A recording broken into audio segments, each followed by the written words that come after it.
तक्षशिला में प्रवेश मिलने के बाद हर छात्र छात्रावास में रहता था, इसलिए चंद्रगुप्त को भी अब वहीं रहना था। सुकेतु बनी सुकन्या के लिए सेवक आवास गृह था, क्योंकि उसने चाणक्य के सेवक के रूप में अंदर प्रवेश लिया था।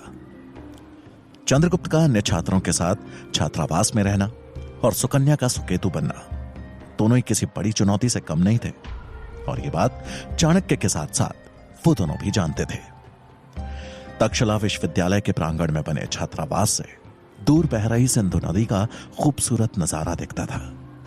चंद्रगुप्त जब छात्रावास पहुंचा तो उसका सामना उन्हीं छात्रों से हुआ जिनसे पहले दिन ही उसकी लड़ाई हो गई थी, और अब यही द्वेष चंद्रगुप्त के लिए महंगा साबित होने वाला था। छात्रों के उस समूह में ज्यादातर राजकुमार थे, और उनमें भी राजकुमार वीरसेन का वर्चस्व सबसे ज्यादा था। वीरसेन चंद्रगुप्त के साथ हुई पहली मुलाकात से ही चिढ़ने लगा था, और अब उसका एकमात्र लक्ष्य चंद्रगुप्त को किसी भी तरह से तक्षशिला से बाहर करना था। चंद्रगुप्त को देख वीरसेन मुस्कुराते हुए बोला, अरे देखो देखो, शूरवीर चंद्रगुप्त ने हमारे छात्रावास में अपने कदम रखे हैं। आज तो ये छात्रावास धन्य हो गया। यह सुन सब हंसने लगे। चंद्रगुप्त ने शांत रहना ही सही समझा, वो झगड़ा आगे नहीं बढ़ाना चाहता था। तभी वीरसेन ने अपने स्वर को कठोर करते हुए कहा, चंद्रगुप्त, तेरे कदम यहां तक तो आ गए हैं, लेकिन ज्यादा दिन तक टिक नहीं पाएंगे। ये याद रखना, तक्षशिला तुझ जैसों के लिए नहीं बना है। चंद्रगुप्त वीरसेन की बातों को अनसुना करके एक और अपना बिस्तर लगाने लगा। ये देख उनमें से एक राजकुमार चिल्लाते हुए बोला, वो स्थान हम लोग यानी राजकुमारों के सोने के लिए है, तू अपना बिस्तर कहीं और लगा। यह सुन चंद्रगुप्त ने शांति से अपना बिस्तर मोड़ा और उसे ले छात्रावास के कोने में जा पहुंचा। वो किनारा खिड़की के पास था, जहां से ठंडी हवा अंदर की ओर बहती थी। उसको वहां बिस्तर लगाता देख वीरसेन और उसके साथियों के चेहरे पर एक कुटिल मुस्कान उभर आई। रात का दूसरा प्रहर शुरू हो चुका था और चंद्रगुप्त गहरी नींद में सो रहा था कि तभी वीरसेन अपने साथी छात्र के साथ दबे पांव उसके पास आ पहुंचा। वीरसेन ने बिना आवाज की एक खिड़की खोल दी और उसके साथी ने बड़ी सफाई से चंद्रगुप्त का कंबल खींच लिया। कुछ ही समय में ठंड ने अपना असर दिखाना शुरू किया। चंद्रगुप्त को जोरों की ठंड महसूस होने लगी और उसकी नींद खुल गई। अपने पास एक कंबल गायब और खिड़की खोली देख उसे समझ आ गया कि यह उसे परेशान करने के लिए किया गया है।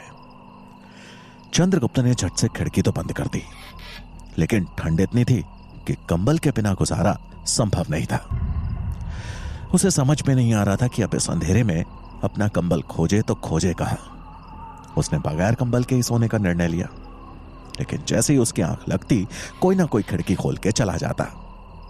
यह खेल रात भर चलता रहा और जब सवेरे उठने का समय हुआ तो चंद्रगुप्त की आंख लग गई और इस बार वीरसेन ने जानबूझकर उसको एक गर्म कंबल से ढक दिया, जिसकी गर्माहट में चंद्रगुप्त एक गहरी नींद में सो गया।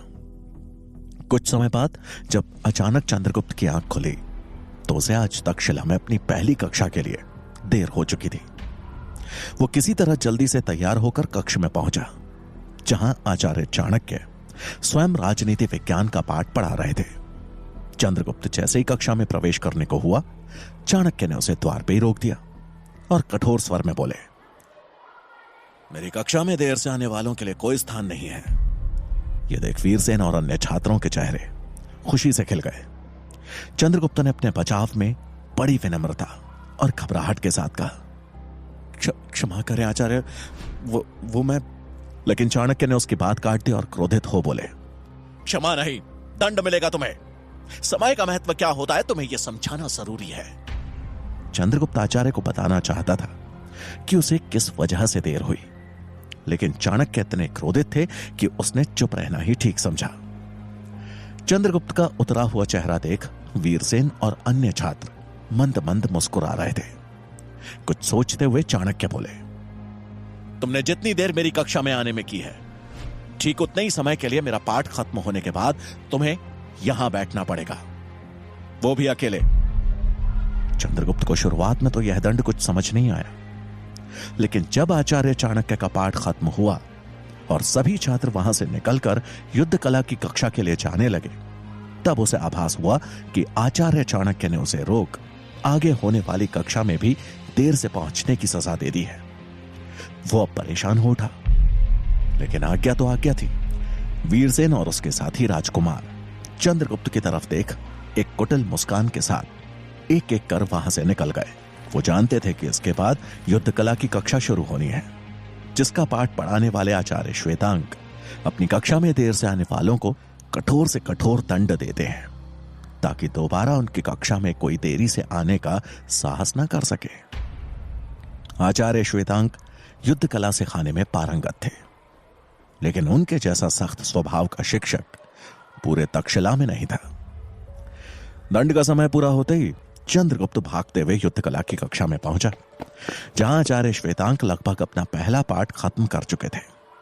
एक छात्र को पहले ही दिन देर से आता देख उनकी त्योरियां चढ़ गई, जिसे देख पीछे बैठे वीरसेन और उसके साथी मंद मंद मुस्कुराने लगे।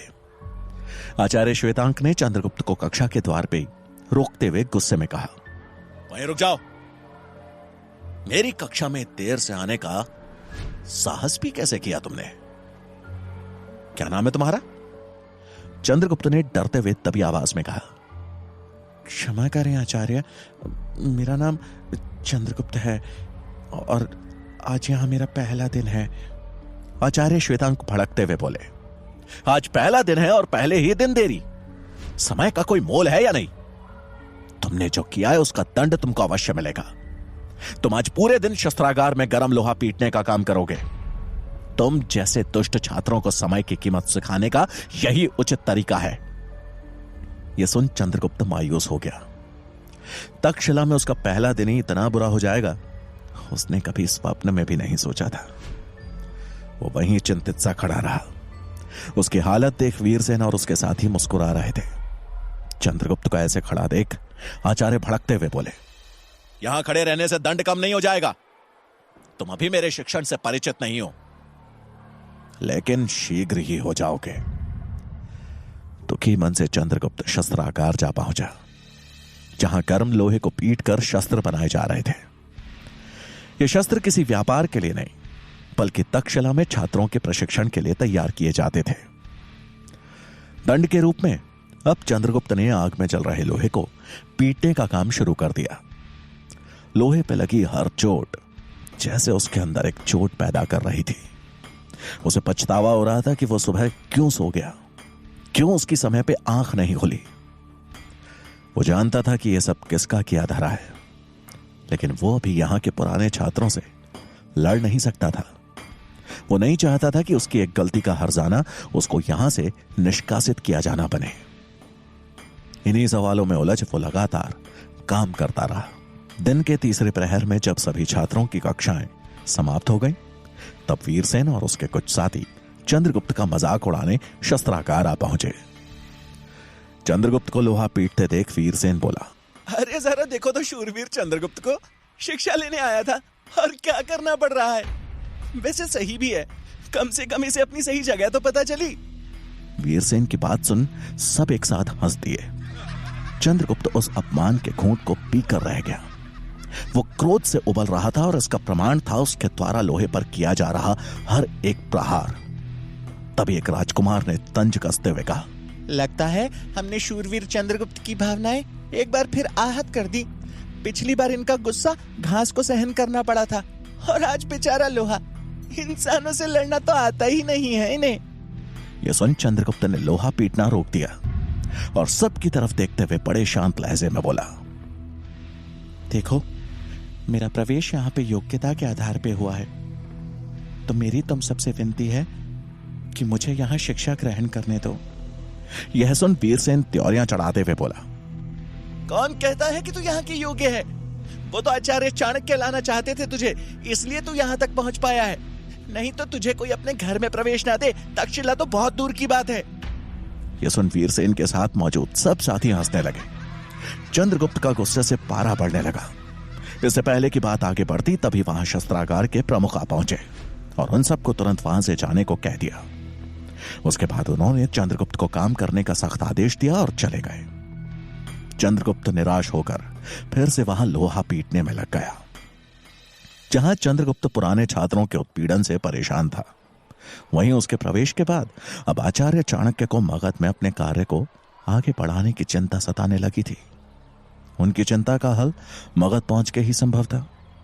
इसलिए मगध निकलने की अनुमति लेने के लिए वो कुलपति से मिलने उनके कक्ष में पहुंचे और उन्हें प्रणाम कर बोले, कुलपति महोदय, मुझे एक आवश्यक विषय पे आपसे कुछ बात करनी है। कुलपति चाणक्य के ज्ञान और व्यवहार से हमेशा प्रभावित रहते थे और उनके हितैषी भी थे। उन्होंने चाणक्य को बैठने का इशारा करते हुए कहा, हाँ आचार्य, कहिए, क्या बात करनी है आपको? कहीं ये चंद्रगुप्त के विषय में तो नहीं है? नहीं कुलपति महोदय, ये मेरे अवकाश के विषय में है। मुझे कुछ दिनों के लिए मगध की यात्रा पे निकलना है। यह सुन कुलपति हैरानी भरे स्वर में बोले, मगध? आचार्य, क्या आप भूल रहे हैं कि वहां जाना आपके लिए कितना खतरनाक हो सकता है? आपकी जान पे संकट आ सकता है। वहां आपने धनानंद जैसे खूंखार भेड़िए से शत्रुता मोल ली है और अब आप उसी की गुफा में जाना चाहते हैं। आपकी चिंता मैं समझ सकता हूं कुलपति महोदय, लेकिन मेरी चिंता भी खुद की सुरक्षा से ज्यादा बड़ी है। मेरी चिंता भारतवर्ष को लेकर है। जिस हिसाब से राजा धनानंद मगध को चला रहा है, वो दिन दूर नहीं जब सिकंदर उसकी गद्दी को छीन मगध पे अपना कब्जा जमा लेगा, और मैं ऐसा कभी नहीं होने देना चाहता।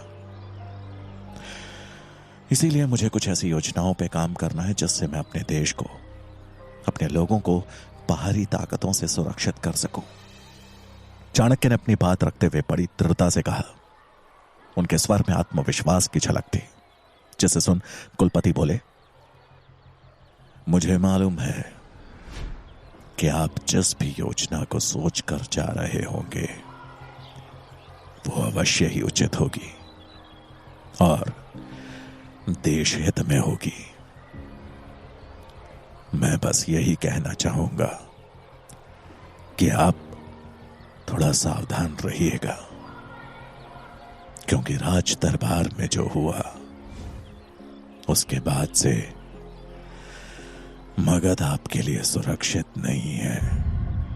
कुलपति की बात सुनकर चाणक्य ने दृढ़ता से कहा, आग को बुझाने के लिए कई बार आग में कूदना ही पड़ता है कुलपति जी।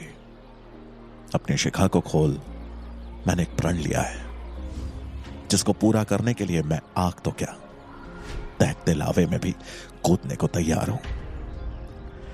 चाणक्य का विश्वास देख कुलपति मुस्कुराए और उन्हें इजाजत दे दी। चाणक्य ने कुलपति का धन्यवाद किया और वहां से चल दिए।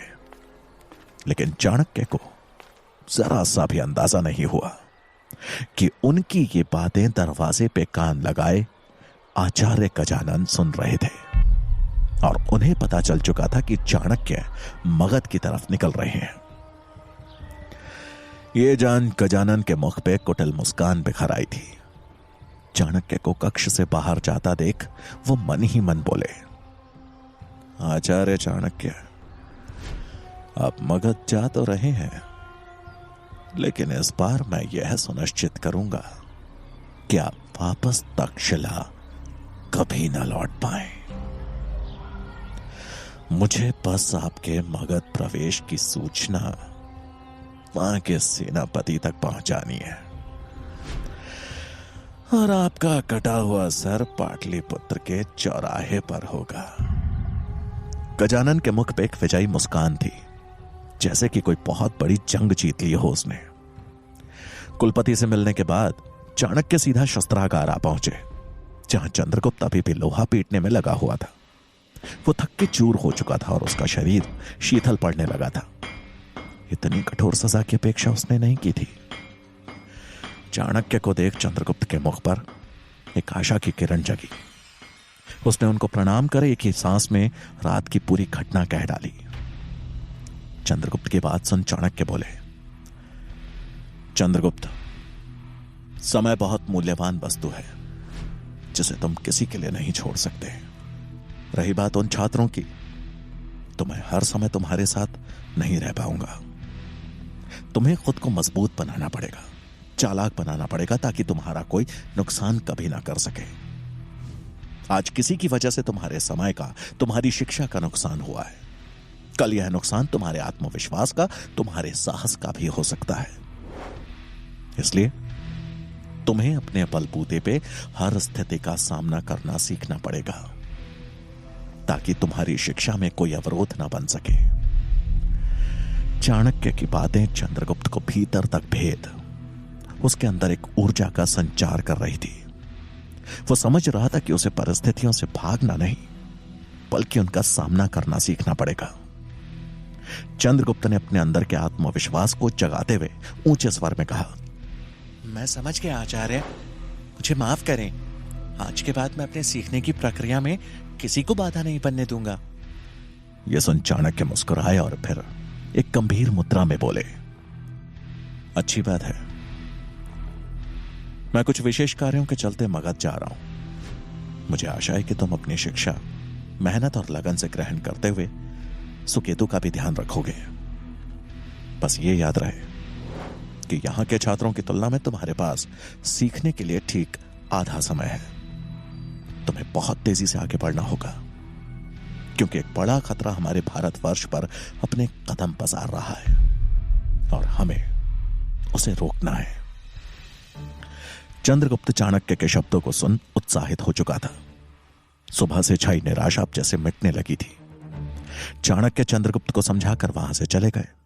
अगले दिन वो ब्रह्म मुहूर्त में ही अपनी मगध की यात्रा पर चल दिए। वहां से निकलने से पहले उन्होंने सूरजमल को चंद्रगुप्त की सुरक्षा का जिम्मा एक बार फिर याद दिलाया, क्योंकि उन्हें अंदाजा था कि उनकी अनुपस्थिति में आचार्य गजानन या फिर उनके शिष्य चंद्रगुप्त के लिए कोई बड़ी मुसीबत जरूर खड़ी करेंगे। जहां चाणक्य एक लंबा सफर तय कर मगध के समीप पहुंचने वाले थे, वहीं गजानन के द्वारा भेजा गया उनका एक सेवक राजहंस चाणक्य से पहले मगध की सीमा पर पहुंच उनको फंसाने का काम शुरू कर चुका था। उसका काम था सीमा सुरक्षा के सेनापति को चाणक्य के आने की सूचना देना। राज्य के मुख्य प्रवेश द्वार पर पहुंच उसे बस सैनिक दिखाई दिए। उसे पता था कि सैनिकों को बताकर बात नहीं बनेगी, इसलिए वो सेनापति के आने का इंतजार करने लगा। कुछ ही देर में उसकी मनोकामना पूरी हो गई। सीमा सुरक्षा के सेनापति भुजंग अपने घोड़े पर बैठ दौरा करते हुए द्वार के पास आ गए। उन्हें देखते ही राजहंस उनकी ओर दौड़ उन्हें आवाज देने लगा, सेनापति जी, सेनापति जी। पर सेनापति भुजंग ने उसकी तरफ ध्यान नहीं दिया। उसे बगैर आज्ञा के मुख्य द्वार से अंदर की तरफ भागता देख सैनिकों ने भालों से घेर लिया। लेकिन राजहंस के पास बस यही मौका था। उसने अपनी जान की परवाह ना करते हुए सेनापति को संबोधित कर 2 बार आवाज लगाई, एक राजद्रोही की खबर लेकर आया हूं सेनापति जी, उसे पकड़ लेंगे तो राजा से इनाम मिलेगा। तभी एक सैनिक अपना भाला उसकी छाती के पार करने वाला था कि इनाम वाली बात सुन सेनापति की आवाज गूंजी, ठहरो। सैनिक ने भाला नीचे कर लिया। इसे मेरे पास आने दो। सेनापति के आदेश पर सैनिकों ने राजहंस को सेनापति के पास जाने दिया। सेनापति से मिल राजहंस ने अपना परिचय दिया और बोला, मेरा नाम राजहंस है, मैं तक्षशिला से हूं। चाणक्य नाम का एक ब्राह्मण जिसने राजा धनानंद को उनके दरबार में ललकारा था, आज किसी भी समय मगध में प्रवेश करने वाला है। अगर आपने उसे पकड़ के राजा के सामने पेश कर दिया तो इनाम तय है। सेनापति को एक दरिद्र ब्राह्मण का राजा को चुनौती देने वाली बात का पता तो था, लेकिन उसने कुछ सोचते हुए सवालिया नजरों से राजहंस की तरफ देखा और बोला, अगर तुम्हारी बात सत्य निकली तो मुझे तो इनाम मिलेगा, लेकिन तुम्हारा क्या फायदा होगा? प्रश्न सुन राजहंस के चेहरे पर एक कुटिल मुस्कान उभर आई, मानो वो इसी प्रश्न की अपेक्षा कर रहा था।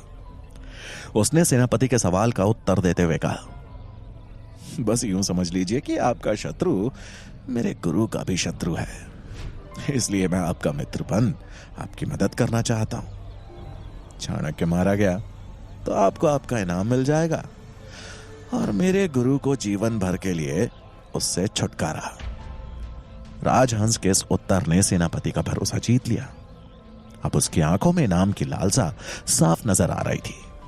उसने मुस्कुराते हुए राजहंस से कहा, तो ठीक है, तुम उस ब्राह्मण की पहचान करवाकर उसे पकड़वाने में हमारी मदद करो। एक बार पकड़ा गया तो उसका सर और मेरी तलवार होगी, पर अगर यह खबर गलत निकले तो तलवार तो मेरी ही होगी, लेकिन सर तुम्हारा होगा। यह सुन राजहंस कांप गया, लेकिन अब अपने कहे से वो पीछे नहीं हट सकता था। उसे हामी भरनी पड़ी। सेनापति ने आदेश देकर मगध के मुख्य प्रवेश द्वार को छोड़ बाकी सारे प्रवेश द्वार बंद करवा दिए, ताकि चाणक्य को मजबूरन उसी द्वार से आना पड़े और राजहंस उनकी पहचान कर ले। चाणक्य जब मगध की सीमा के मुख्य द्वार के पास पहुंचे तो द्वार पर लगी भीड़ देख चकित रह गए। चाणक्य ने भेष बदला हुआ था।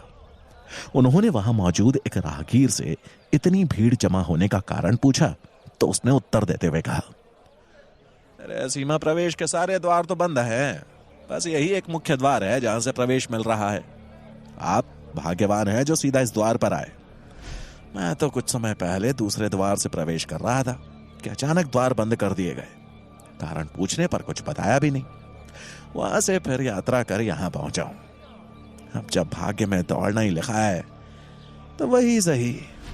ऐसा कहते हुए वो राहगीर आगे बढ़ गया। चाणक्य को यह सब थोड़ा अटपटा सा लगा और वो द्वार से उचित दूरी बनाए रखते हुए ध्यान से सुरक्षा व्यवस्था को देखने लगे। मुख्य द्वार से प्रवेश कर रहे हर व्यक्ति के सामान से ज्यादा उसकी पहचान करने पर जोर दिया जा रहा था। बैलगाड़ियों में रखे माल पर भालों से मार मार के उनकी जांच हो रही थी।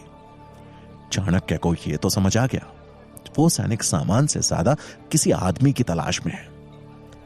और तभी उनकी नजर द्वार से थोड़ी दूर सैनिकों के साथ खड़े एक साधारण आदमी पर पड़ी, जो प्रवेश कर रहे हर व्यक्ति को बड़ी बारीकी से देख रहा था।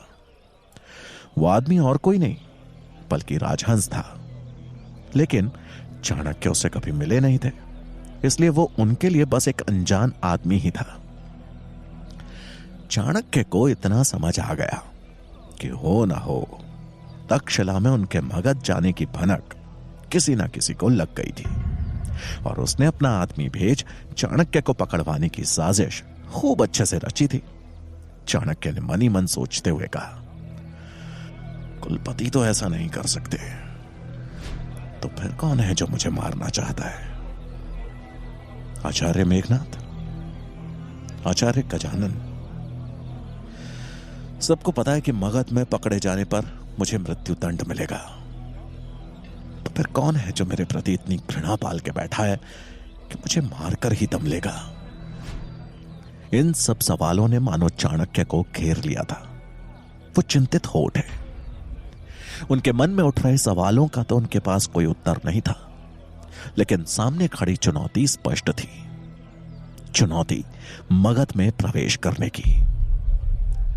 तक्षशिला वापस लौटना एक आसान उपाय था, लेकिन चाणक्य कब तक उस चुनौती से बच सकते थे? अगर उन्हें अपनी शिखा के मान के लिए लिया गया वचन पूरा करना था, तो उसका एक अहम हिस्सा मगध था। राजा धनानंद के पूर्ण सर्वनाश के लिए उनके कमजोर पहलुओं को अपने पक्ष में करना आवश्यक था, और यह कार्य बगैर मगध में प्रवेश किए नहीं हो सकता था। अब सवाल यह था कि मगध में प्रवेश कैसे किया जाए, क्योंकि पकड़े जाने के अंजाम को चाणक्य बखूबी जानते थे, और वो था सर काटकर उनकी मृत्यु।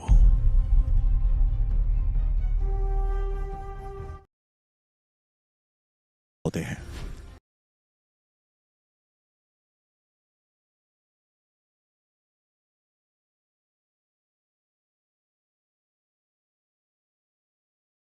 चाणक्य की बात सुन मुखिया अचंभित था और प्रश्न करते हुए बोला, आपको कैसे पता हम गांधार प्रदेश से आए हैं? चाणक्य मुस्कुराए और बोले, भला अपने प्रदेश के आदमी को कोई कैसे नहीं पहचान पाएगा? चाणक्य का जवाब सुन मुखिया के चेहरे पर मुस्कुराहट खिल गई आखिर इस अजनबी प्रदेश में उसकी मुलाकात अपने प्रदेश के किसी व्यक्ति से हो रही थी। उसने अपने साथी व्यापारियों का भी परिचय चाणक्य से करवाया और उसके बाद उनसे प्रश्न करते हुए कहा, आपके मगध आने का कारण? चाणक्य उत्तर देते हुए बोले, गांधार राज्य के हाल तो आपको पता ही है।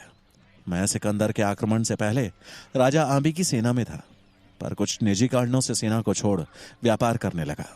व्यापार भी सही चल रहा था, लेकिन राजा के आत्मसमर्पण के बाद मैं अपने परिवार को लेकर वहां से निकल गया। आपकी तरह मैं भी नए प्रायोजनों की तलाश में मगध आया हूं। मुखिया ने चाणक्य की बात सुनकर कहा, गांधार के बाद अब मगध ही एक ऐसा राज्य है जहां व्यापार जमाया जा सकता है, इसलिए हमने भी अपने परिवार के साथ यहां आने का निश्चय किया। वैसे आपका परिवार, क्या आपका परिवार भी आपके साथ आया है? चाणक्य ने नामे सर हिलाते हुए कहा, नहीं, वो लोग अभी तक्षशिला में हैं। मैंने सोचा पहले थोड़ा काम जमा लूं, तभी परिवार को साथ लेकर आऊं, लेकिन यहां पहुंच मुझे अपने इस निर्णय पर संशय हो रहा है। चाणक्य की बात सुन मुखिया गंभीर हो गया। बोला, कैसा संशय? चाणक्य ने द्वार की तरफ देखकर कहा, उन सैनिकों के बीच खड़े उस साधारण पोशाक वाले आदमी को देख रहे हो? चाणक्य राजहंस की ओर इशारा कर रहे थे। मुखिया ने उस दिशा में देखते हुए हां में सर हिलाया। चाणक्य आगे बोले, वो आदमी राजा आंबी की सेना में गुप्तचर था। अब जब राजा ने सिकंदर के सामने हथियार डाल दिए हैं, तो इस गुप्तचर का यहां दिखना मुझे अटपटा सा लग रहा है। चाणक्य की बात सुन मुखिया ने सवालिया नजरों से उनकी तरफ देखकर पूछा, पर भला ये यहां खड़ा हो कर क्या रहा है? चाणक्य ने गहरी सांस ली और बोले, गांधार से आए लोगों यानी आप और मुझ जैसे लोगों को पहचानने का काम कर रहा है। इसकी एक आवाज पर हम जैसे भोले इंसानों को दुश्मन करार देकर बंदी बनाया जा सकता है, और शायद सेनापति को यह पता ही ना हो कि जिसे उन्होंने मित्र मान रखा है वो आदमी मित्रता की आड़ में सिकंदर के लिए काम कर रहा है। यह सुन मुखिया और बाकी व्यापारी चौंक गए। मुखिया ने प्रश्न करते हुए कहा, तो इसका हल क्या है? क्या हम मगध में प्रवेश नहीं कर सकते? चाणक्य कुछ सोचते हुए बोले, हल है। इससे पहले कि तुम्हारा शत्रु तुम पर आक्रमण करे, तुम उसका सर्वनाश कर दो। अपने और अपने परिवार को सुरक्षित रखना है तो इस भीड़ में मौजूद गांधार से आए सभी लोगों को एकजुट हो उस गुप्तचर के खिलाफ आवाज उठानी होगी। चाणक्य की बात सुन व्यापारियों के चेहरों पर एक उम्मीद की किरण जागी और उन्होंने उस गुप्तचर के खिलाफ सबको एकजुट करने का काम शुरू कर दिया। धीरे धीरे वहां मौजूद सारे व्यापारी एक हो गए। गांधार से आए व्यापारियों का मुखिया सबको ले द्वार की तरफ बढ़ा। चाणक्य भी उसी भीड़ में थे। द्वार पर पहुंच उन्होंने तलाशी ले रहे सैनिक से राजहंस की तरफ इशारा करते हुए पूछा, यह आपके सैनिकों के बीच सादी वेशभूषा में जो आदमी है, क्या आप जानते हैं ये कौन है? इससे पहले कि वो सैनिक कुछ जवाब देता, सेनापति ने उसकी बात सुन कहा, जो भी हो तुम्हें क्या, वैसे भी प्रश्न पूछना तुम्हारा काम नहीं है। चुपचाप प्रवेश कर जमा करो और तलाशी दो। मुखिया वहीं रुक गया और बोला, तो अब मगध के ये दिन आ गए हैं कि गांधार के गुप्तचर की मदद लेनी पड़ रही है। मुखिया की बात सुन सेनापति चौंक गया। राजहंस को समझ ही नहीं आया कि अचानक ये कौन है जो उस पर उंगलियां उठा रहा है। सेनापति ने तलवार पर अपनी पकड़ मजबूत करते हुए मुखिया से प्रश्न किया, ताबी है, कितना बड़ा इल्जाम लगा रहे हो? क्या प्रमाण है कि एक गुप्तचर है? मुखिया थोड़ा डर गया, लेकिन अपने आप को संभालते हुए बोला, हम गांधार से हैं और इस आदमी को जानते हैं। यह आदमी राजा आंबी का गुप्तचर था। क्षमा कीजिएगा, लेकिन जिस तरह से आप चौंके, मुझे लगता है शायद आपको भी इसका अतीत नहीं पता है।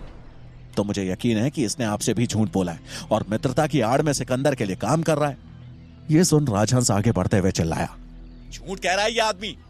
मुखिया ने दृढ़ता से जवाब देते हुए कहा, मैं झूठ हो सकता हूं, लेकिन मेरे साथ खड़े ये लोग, क्या हम सब झूठ बोल रहे हैं? तभी सारे व्यापारी एक साथ बोल पड़े, हाँ, ये गुप्तचर था, हम इसे अच्छे से जानते हैं।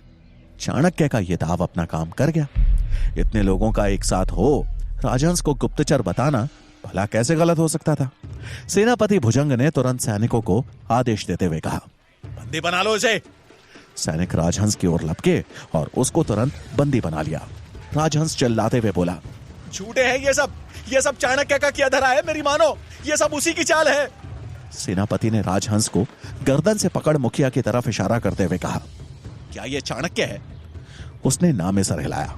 उसके बाद सेनापति ने 4-5 और लोगों की शक्ल दिखाते हुए बोला, क्या इनमें से कोई चाणक्य है? राजहंस का उत्तर अभी भी ना ही था। सेनापति ने गुस्से में उसे धक्का देते हुए कहा, तो कहां है चाणक्य? झूठ बोलता है। ले जाओ इसे और डाल दो कारागार में। अब इससे सच हम उगलवाएंगे। सैनिकों ने राजहंस को पकड़ा और वहां से ले गए। राजहंस का दाव उसी पर उल्टा पड़ गया था। भीड़ में व्यापारी के भेष में खड़े चाणक्य के चेहरे पर एक मुस्कान थी। उनका रास्ता साफ हो गया था और अब वो उन व्यापारियों के साथ मगध में प्रवेश कर गए। मगध में प्रवेश कर चाणक्य पाटलिपुत्र में अपने घर की ओर बढ़ गए। राह में चलते हुए उन्हें यशोधरा की चिंता खाई जा रही थी। उन्होंने अपनी चाल तेज कर दी और कुछ ही देर में वो अपने घर के समीप थे। अब चाणक्य सतर्क हो एक एक कदम नाप तोल के रखने लगे। घर के बाहर पहुंच उन्होंने देखा कि किवाड़ बंद है। चाणक्य को समझ नहीं आया कि आखिर यशोधरा कहां चली गई। उन्होंने मन में उठ रही अनेक आशंकाओं, अनेक सवालों पर रोक लगाते हुए यशोधरा की प्रतीक्षा करना ही सही समझा। वो घर से कुछ दूर हटकर यशोधरा के लौटने की प्रतीक्षा करने लगे। दिन का आखिरी प्रहर शुरू हो चुका था, लेकिन यशोधरा का कोई अता पता नहीं था। चाणक्य के मन को आशंकाओं ने एक बार फिर से घेर लिया। कुछ सोचते हुए वो मनी मन बोले, आखिर कहां है यशोधरा? बाजार गई होती तो अब तक तो लौटने का समय हो गया था। किसी मुसीबत में तो नहीं फंस गई? कहीं वो संदेशवाहक जिसे मैंने भेजा था पकड़ा तो नहीं गया? तो शक्टार और शंभू काका दोनों नहीं। ये सब सोच चाणक्य के माथे पर फैली चिंता की लकीरें और गहरी हो गई। अब अगर किसी से जानकारी मिल सकती थी तो वो थे शंभू काका, लेकिन चाणक्य को यह भी नहीं पता था कि वो सुरक्षित हैं कि नहीं। लेकिन इस बात की पुष्टि उनके घर जाकर ही हो सकती थी। चाणक्य ने अंतिम बार अपने घर की ओर देखा और फिर शंभू काका के घर की तरफ चल दिए। इधर चाणक्य शंभू काका के घर की तरफ बढ़े तो उधर तक्षशिला में अपनी कक्षा समाप्त कर चंद्रगुप्त सुकन्या से मिलने सेवक कक्ष की ओर चल दिया। लेकिन वो वहां नहीं थी। उसने सुकन्या को ढूंढा, लेकिन वो मिली नहीं। सुकन्या को कहीं ना देख उसने एक सेवक से पूछा, आचार्य चाणक्य का सेवक सुकेतु कहाँ है? मुझे उससे काम था। सेवक ने जवाब देते हुए कहा, शाम में नदी से पानी लेने गया था, लेकिन अब तक तो लौटाना चाहिए था। पता नहीं कहां रह गया। कुछ देर प्रतीक्षा करो, आता ही होगा। चंद्रगुप्त ने कुछ देर प्रतीक्षा की, लेकिन सुकन्या का कोई अता पता नहीं था। सूरज ढल चुका था और अब चंद्रगुप्त को सुकन्या की चिंता होने लगी। उसने अब और प्रतीक्षा ना करते हुए अपनी तलवार पकड़ी और नदी की ओर जाने का निर्णय लिया। उसका यह निर्णय सही भी था, क्योंकि सुकन्या बीच जंगल में 2 डकैतों से घिरी हुई थी। पानी लेकर वापस लौटते हुए सुकन्या की नजर 2 डकैतों पर पड़ी, जो कि एक यात्री को लूट रहे थे। ये देखते ही उसके सामने डकैत का शिकार हुए अपने मृत माता पिता की आकृति उभर आई। उसने तुरंत पानी का बर्तन फेंका और एक मजबूत डंडा उठाकर उन डकैतों पर वार किया। अचानक हुए इस हमले से वो लोग सकपका गए। पीछे मुड़े तो सामने एक नौजवान बालक खड़ा दिखा, जो हाथ में डंडा लिए उनका सामना करने को तैयार था। ये बालक और कोई नहीं, सुकन्या ही थी, जो कि सुकेतुबंद तक्षशिला में रह रही थी। पर उसके रूप को देख कोई नहीं कह सकता था कि वो एक लड़का नहीं, लड़की है। उसकी आंखों में रोष साफ झलक रहा था। वो दोनों डकैत उस यात्री को भूल सामने खड़े बालक की ओर बढ़ते हुए बोले, बहुत अच्छा है ना तुझे योद्धा बनने की, अब देख। ऐसा कह वो दोनों अपनी तलवार ले उस पर टूट पड़े। सुकन्या उनके वार से बचते हुए फुर्ती से एक और कूदी और अगले ही पल उसने डंडे को लहराते हुए उनके पांव पर वार किया। वार के चलते वो दोनों नीचे जा गिरे। सुकन्या और उन डकैतों को आपस में उलझा हुआ देख उस यात्री ने अपनी जान बचाकर वहां से भागना ही उचित समझा। अब वहां पर सुकन्या और वो 2 डकैत ही थे। सुकन्या ने अपने डंडे से अगला प्रहार किया, लेकिन इस बार उसका वार खाली गया। उन दोनों ने भी उतनी ही फुर्ती दिखाई और उसके वार से बच गए। अगले ही पल उनमें से एक ने अपनी तलवार से सुकन्या पर वार किया। सुकन्या ने हमले से बचने के लिए अपना डंडा आगे कर दिया, लेकिन भला एक डंडा तलवार के आगे कहां टिकता। डंडा कटके दूर जा गिरा और इससे पहले कि सुकन्या संभलती, दूसरे डकैत ने उसके पीछे से सर पर वार कर दिया। सुकन्या ने ऐन मौके पर अपना सर नीचे किया और दूसरी ओर छलांग लगाई, लेकिन उस तलवार के वार ने उसकी पगड़ी को चीर दिया था। पगड़ी पर चीरा लगते ही सुकन्या के केश खुल गए और उसका असली चेहरा उनके सामने आ गया। उन्हें एहसास हुआ कि उनका सामना एक लड़के से नहीं, बल्कि एक लड़की से हो रहा था। एक निहत्थी लड़की को अपने सामने देख दोनों के चेहरे खिल गए। उन दोनों ने सुकन्या को घेर लिया। उनमें से एक ने आंखें बड़ी करते हुए कहा, इतनी सुंदर तो हो, फिर क्यों छुपा रखा है ये रंग रूप? ये सुंदरता पहले ही दिखा देती तो उस यात्री को तो हम ऐसे ही छोड़ देते। उनकी बात सुन सुकन्या आंख बबूला हो गई, लेकिन अब वो अकेली और असहाय थी। वो लोग लाल टपकाते हुए सुकन्या की तरफ बढ़े कि तभी सुकन्या के कानों में चंद्रगुप्त की आवाज गूंजी, माटी। आवाज सुन जैसे ही वो डकैत चंद्रगुप्त की तरफ मुड़े, सुकन्या को चंद्रगुप्त के शब्द का इशारा समझ आ गया। उसने तुरंत उन दोनों की आंखों में मिट्टी उछाल दी। उन डकैतों को संभलने का मौका नहीं मिला। उनके हाथों से तलवार छूट गई और वो लोग आंखों को उंगलियों से मसलते हुए इधर उधर भटकने लगे। मौका देख चंद्रगुप्त ने अपनी तलवार की मूठ से दोनों के सिर पर जोर का प्रहार किया और अगले ही पल दोनों डकैत मूर्छित हो जमीन पर थे। चंद्रगुप्त तुरंत सुकन्या की ओर बढ़ा और बोला, तुम ठीक तो हो? चंद्रगुप्त को सामने देख जैसे सुकन्या के अंदर एक नई ऊर्जा का संचार हो गया। उसने चंद्रगुप्त का धन्यवाद करते हुए कहा, अगर तुम नहीं आते तो पता नहीं ये डकैत मेरे साथ। ऐसा कहते कहते सुकन्या रुक गई। उसकी आंखें नम हो गई। चंद्रगुप्त ने उसे सहारा देते हुए ऊपर उठाया और बोला, कुछ नहीं होता तुम्हें। याद रखना, तुम एक योद्धा हो और योद्धा अपने लक्ष्य तक पहुंचने से पहले हार नहीं मानते। चंद्रगुप्त ने जिस तरह सुकन्या पर अपना विश्वास जतलाया, उसके मन में उठ रही शंका, उसके सवाल मानो सब गायब हो गए। चंद्रगुप्त को अपने साथ खड़ा देख वो खुश थी। उसे ऐसा लग रहा था कि मानो एक पल में ही उसका खोया आत्मविश्वास लौट आया हो। उसके बाद उसने तक्षशिला की तरफ बढ़ते हुए चंद्रगुप्त को पूरी घटना विस्तार से सुनाई। तक्षशिला आने वाला था कि चंद्रगुप्त ने सुकन्या के खुले केश देखकर कहा, सुकन्या, तुम्हारे सुकेतु बनने का समय आ गया है। और ऐसा कह चंद्रगुप्त ने अपनी पगड़ी खोलकर उसकी तरफ बढ़ा दी।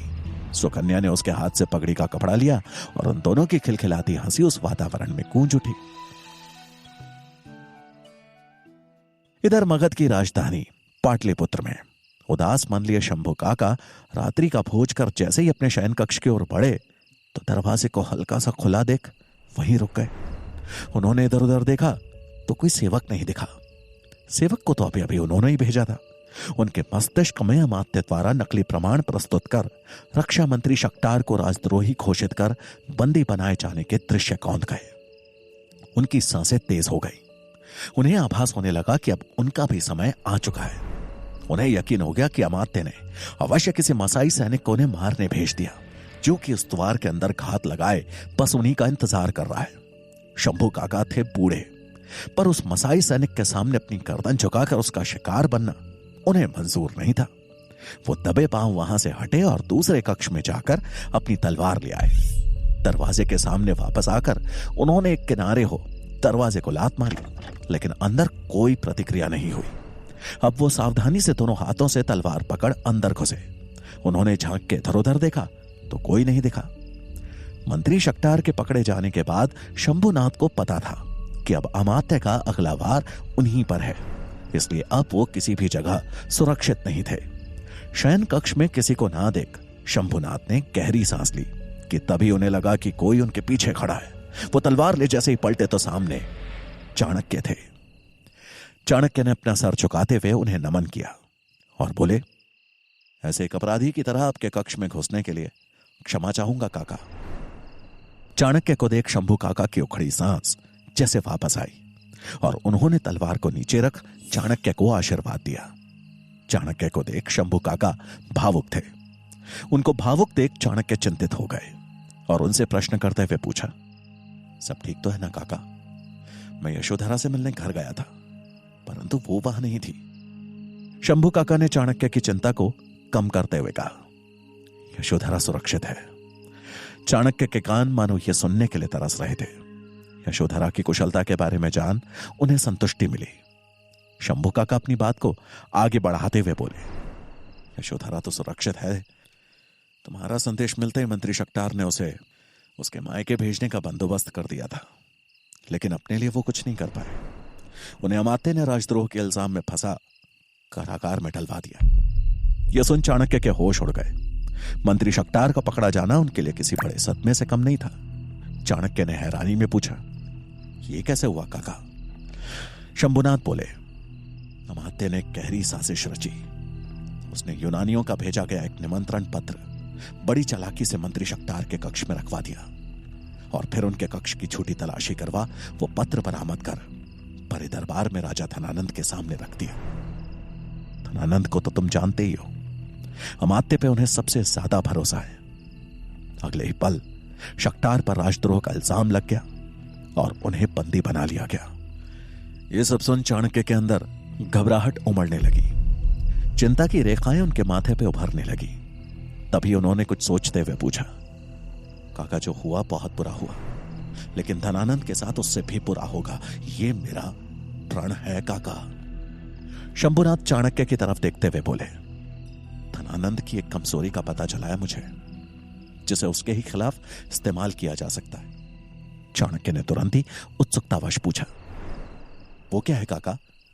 धनानंद का बेटा पब्बत। यह सुन चाणक्य अचंभित रह गए और बोले, काका उसका बेटा और कमजोरी कैसे? शंभुनाथ आत्मविश्वास भरे स्वर में बोले, हाँ, उसका बेटा पब्बत वो धनानंद का सबसे कमजोर पहलू है, और जिस तरह दोनों में अनबन रहती है यह हमारे पक्ष में है। पब्बत धनानंद से घृणा करता है और इस घृणा का इस्तेमाल हम धनानंद के खिलाफ कर सकते हैं। चाणक्य की दूरदर्शी सोच ने तुरंत ही पढ़ लिया कि आगे की योजना पे कैसे काम करना है। वो ज्यादा देर शंभू काका के यहां रुकना नहीं चाहते थे, क्योंकि ये दोनों के लिए खतरे से खाली नहीं था। वो शंभू काका को अपना ख्याल रखने की बात कह उनसे विदा ले वहां से चल दिए। चाणक्य को अब किसी तरह पब्बत से मिलना था, क्योंकि उनकी विजय का अब वही एक मोहरा था जिसका इस्तेमाल कर धनानंद के निरंकुश शासन को चुनौती दी जा सकती थी। चाणक्य ने रात किसी तरह छिपते छिपाते बिताई और अगली सुबह उनका प्रथम उद्देश्य था किसी तरह पब्बत से संपर्क स्थापित करना। चाणक्य अपना भेष बदल राजमहल के बाहर आ पहुंचे, जहां उन्हें पता चला कि कुछ ही समय में राजा धनानंद अपने पुत्र के साथ भिक्षा दान के लिए बाहर आने वाले हैं। बाहर भिक्षा ग्रहण करने के लिए नगर के बहुत से लोग इकट्ठा हो चुके थे, जिनके बीच चाणक्य भी मौजूद थे। कुछ ही समय में राजमहल का मुख्य द्वार खुला और राजा धनानंद अपने पुत्र के साथ बाहर आए। उनके साथ कई सारे सैनिक और सेवक थे। धनानंद को देखते ही चाणक्य को मानो अपनी ली हुई प्रतिज्ञा याद आ गई। उनका शरीर क्रोध से कांप उठा, लेकिन फिर उन्होंने किसी तरह अपने आप को नियंत्रित किया और सामने घट रही घटनाओं की ओर ध्यान केंद्रित किया। चाणक्य ने पब्बत पे ध्यान दिया तो वो लगभग चंद्रगुप्त की उम्र का था। उसके माथे पे एक राजसी तेज था और उसकी वेशभूषा दूर से ही उसके राजकुमार होने का परिचय दे रही थी, लेकिन उसके चेहरे का रंग उड़ा हुआ था, जैसे कि वो किसी बात को लेकर बहुत नाराज हो और मन ही मन कोड़ा हो। धनानंद के कहने पे वो उनके साथ भिक्षा समारोह का भागीदार बनने आ तो गया था, लेकिन उसका मन विचलित था। उसके चेहरे पे बनावटी हंसी उसकी स्थिति साफ दर्शा रही थी। कार्यक्रम शुरू हुआ और धनानंद ने वहां उपस्थित लोगों को एक एक करके दान देना शुरू कर दिया। चाणक्य एक तरफ खड़े धनानंद और पब्बत के ही क्रियाकलाप देख रहे थे। धनानंद ने पब्बत को भी दान बांटने के लिए आगे किया, लेकिन उसकी सूरत बता रही थी कि वो ये सब जबरदस्ती कर रहा है। उसमें उसकी कोई रुचि नहीं थी। अचानक दोनों में दबे हुए शब्दों में कुछ मनमुटाव हुआ और पब्बत चिढ़ते हुए भिक्षा समारोह छोड़कर वहां से चला गया। चाणक्य को समझ नहीं आया कि दोनों में क्या बात हुई, लेकिन यह स्पष्ट था कि दोनों के बीच संबंध अच्छे तो नहीं है। चाणक्य की नजरें पब्बत पे गई तो वो द्वार से अंदर चला गया था। अब उनकी चिंता यह थी कि आखिर पब्बत से कैसे मिले। वो ये सोच ही रहे थे कि कुछ देर में पब्बत घोड़े पे सवार हो महल के द्वार से बाहर निकला, जिसे देख चाणक्य को आगे की रणनीति समझ आ गई। पब्बत को ऐसे बाहर जाते देख धनानंद ने सेनापति को आदेश दिया कि वो कुछ सैनिकों को उसकी सुरक्षा के लिए उसके पीछे भेजे। आदेश मिलते ही कुछ सैनिक घोड़ों पे सवार हो पब्बत के पीछे चल पड़े। चाणक्य के लिए यह सुनहरा मौका था। उन्हें समझ आ गया था कि हो ना हो पब्बत जंगल की तरफ ही जा रहा है, क्योंकि उसके कंधों पे धनुष और तरकश था। चाणक्य भी बगैर समय गवाए तुरंत ही जंगल की तरफ बढ़ गए और कुछ ही समय में वो जंगल में थे। चाणक्य का अंदेशा सही था। पब्बत शिकार के लिए आया था। हाथों में धनुष पकड़कर वो शिकार तलाश रहा था। तभी उसकी नजर एक हिरण पे पड़ी। पब्बत ने तुरंत ही निशाना साधा और तीर छोड़ दिया, लेकिन वो तीर अपना निशाना चूकते हुए सीधा एक पेड़ में जा धंसा। तीर की आहट सुन हिरण तुरंत ही भाग खड़ा हुआ। अपने शिकार को भागता देख पब्बत मानो अपने आप से ही चिढ़ गया तभी जिस पेड़ में वो तीर धंसा था उसी के पास से चाणक्य निकलकर पब्बत के सामने आ गए और उस तीर को पेड़ से निकाल दूर खड़े पब्बत को आवाज लगाते हुए बोले, जिस तरह से तुम धनुष साध रहे हो निशाना कभी भी सटीक नहीं लगेगा।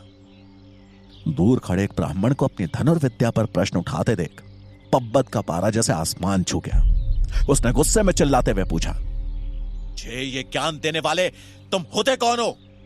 चाणक्य वहीं खड़े हो गंभीरता से बोले, वो हूं जो तुम्हारे निशाने को अचूक बना सकता है। यह सुन पब्बत और गुस्से में भड़कते हुए बोला, आपकी हिम्मत भी कैसे हुई मेरे निशाने पे सवाल करने की? मेरी चूक को मेरी भूल मत समझ बैठिएगा। इतना ही गर्व है ना अपने ऊपर, तो फिर अगले तीर का निशाना मुझे बना के देखो। मैं यहीं इसी पेड़ के सामने खड़ा हूं। ये बोल चाणक्य उस पेड़ के सामने खड़े हो गए। पब्बत ने भी तैश में आते हुए धनुष चाणक्य की तरफ तान दिया और एक तीर प्रत्यंचा पे चढ़ा डोरी छोड़ने के लिए तैयार हो गया। उसके निशाने पर अब सामने खड़े चाणक्य थे।